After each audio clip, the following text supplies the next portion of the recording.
সাবেক প্রধানমন্ত্রী এবং আওয়ামী লীগ নেত্রী শেখ হাসিনার ফাঁসির আদেশ এবং জামাতের সংবাদ সম্মেলন। laid down in section 20 subsection 3 আজকে বাংলাদেশের রাজনীতি, আইনের শাসন এবং বিচারের ইতিহাসে একটা গুরুত্বপূর্ণ দিন বিচারের দৃষ্টিতে এই কারণে আমরা বলছি যে দেশের 18 কোটি মানুষের যে আকাঙ্ক্ষা, যে গণ আকাঙ্ক্ষা ছিল যে ঘৃণ্য মানবতা বিরোধী অপরাধীদের বিচার এই অন্তর্বর্তীকালীন সরকারের দায়িত্ব পালনকালে দৃশ্যমান করতে হবে জাতীয় নির্বাচনের পূর্বে। এটা ছিল আমাদের অন্যতম দাবি। আংশিক হলেও আজকে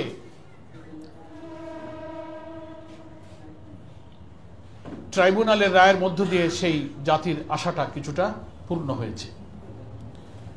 সেজন্য বাংলাদেশ জামাত ইসলামের পক্ষ থেকে আমাদের তাৎক্ষণিক প্রতিক্রিয়া সম্পর্কে দু চারটি কথা আপনাদের খেদমতে আমি পেশ করছি।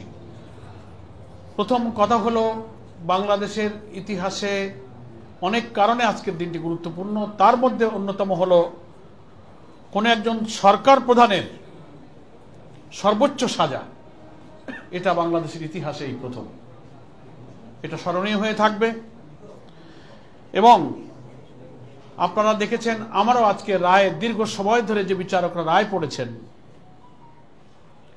সেখানে ফুটে উঠেছে যে অপরাধীরা কি পরিমাণ নিষ্ঠুর, ঘৃণ্য, প্রতিহিংসামূলক অপরাধ করেছে।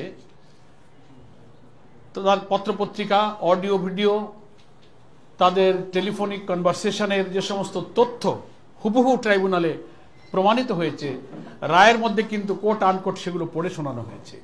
আমরা বিস্মিত হয়েছি, জাতি বিস্মিত হয়েছে। ফলে আমরা মনে করি এই বিচারের ব্যাপারে কোনো প্রশ্ন তোলার সুযোগ কারো নেই, কারণ বিচার স্বচ্ছ হয়েছে, নিরপেক্ষ হয়েছে, আন্তর্জাতিক মানের হয়েছে। এর আগে মানবতা বিরোধী অপরাধের নামে জামাত ইসলামীর প্রিয় নেতৃবৃন্দের ব্যাপারে যে বিচার হয়েছে ট্রাইব্যুনালে, সেই বিচার নিয়ে শুধু বাংলাদেশ নয়, সারা দুনিয়াতে এটা প্রশ্নবিদ্ধ, আন্তর্জাতিক মানের হয়নি।